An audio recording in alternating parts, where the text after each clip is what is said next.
Hello, this is Audrey Zunkel-DeCourcy with the League of Women Voters of Portland, and you are watching the Video Voters Guide or listening to our podcast. We are here today to talk with a candidate running in the May 21, 2024 primary election. We are grateful for the support of the Carol and Velma Sailing Foundation, the League of Women Voters of Portland Education Fund, the Weiss Foundation, and our media partner, Metro East Community Media. With me is Gary Dye, who is running for the U.S. House of Representatives, District 3, in the Republican primary. District 3 covers virtually all of Multnomah County east of the Willamette River, except for the central east side. Mr. Dye, please tell us a little about yourself and why you are running for this office. Well, I was born and raised in Portland, Oregon, outer southeast Portland. My mother was a refugee from the Soviet Union after World War II, and she came here.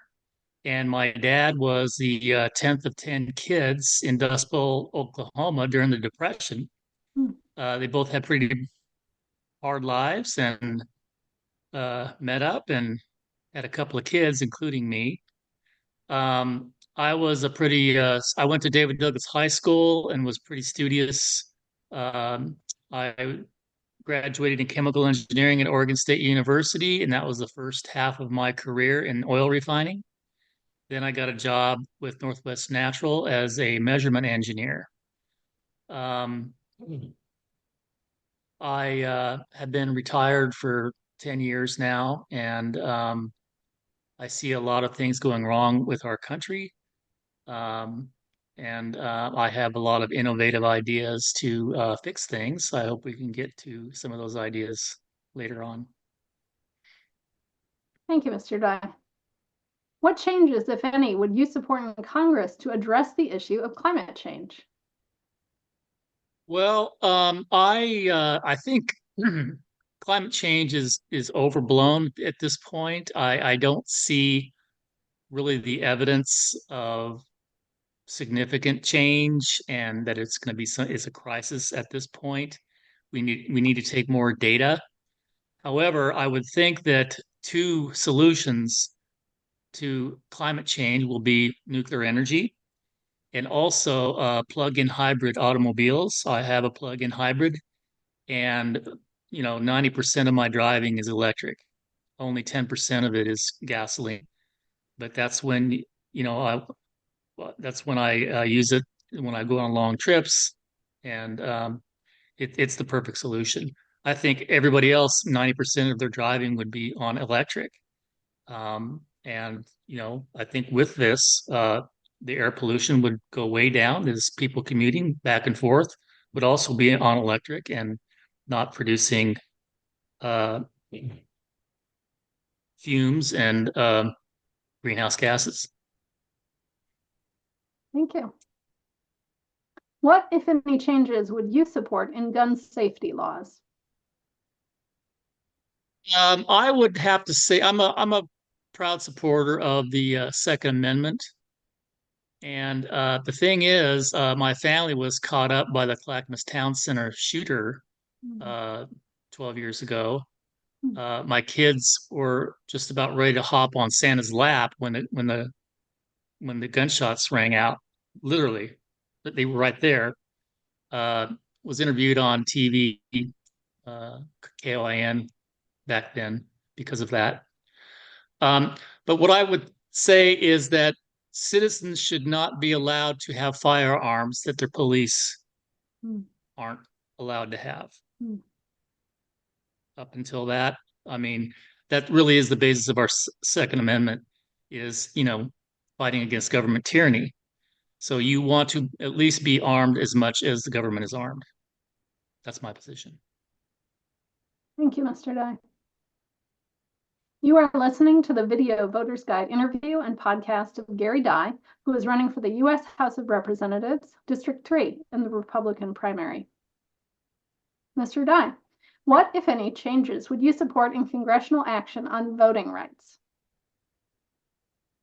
I would definitely would want to have voter ID.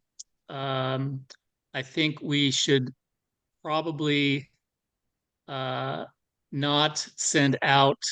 Um, we should not send out paper ballots. I mean, unless you ask for them. And also, I believe that voting should be restricted to citizens of the United States. Um, and the way that really helps your voting rights is that your vote will not be diluted by people that shouldn't be voting. What role, if any, would you support for Congress to play in addressing income inequality in America? Income inequality is a big problem, I would say. Speaking as a libertarian, um, because we basically have a mixed economy. We don't really have a capitalist economy, and that's allowing some people to have unfair advantage over others because of their position and because of government influence and corruption and all kinds of things. And on the other end, there's people that have been stuck, in lower income levels, and it's really hard to get out of lower income levels. It's just hard to do. So what I'm proposing is a change to our tax system that we go to a universal transaction tax, one rate tax on anything and everything. And I'm talking, goods, services, groceries, utilities, charity, inheritance, intra, corporations, they would be paying taxes on everything that they buy. Anytime money changes hands, you have a tax on it. And I think that would really decrease the amount of tax loopholes that the rich use to get out of paying taxes. I think that this would really be a much more progressive tax when a rich person has to pay a tax on anything and everything, their mansion and even when they buy and sell stock.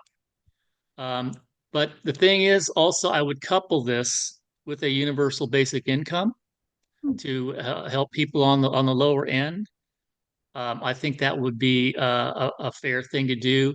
And when we do that, we can, basically we're gonna give people money rather than programs, and therefore we can cut back on a lot of government employees that are administrating all of these different kinds of welfare plans and this and that. Because we do have a problem with the budget. It's going to be killing us if we don't do something about that.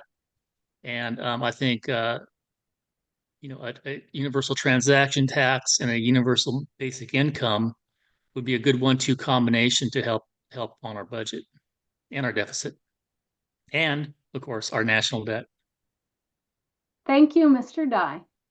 This concludes our video voters guide and podcast interview of Gary Dye, running for the U.S. House of Representatives, District 3, in the Republican primary. Election Day is Tuesday, May 21st. Ballots will be mailed beginning May 1st. Be sure to inform yourself about the candidates and exercise your right to vote. Thank you for your interest.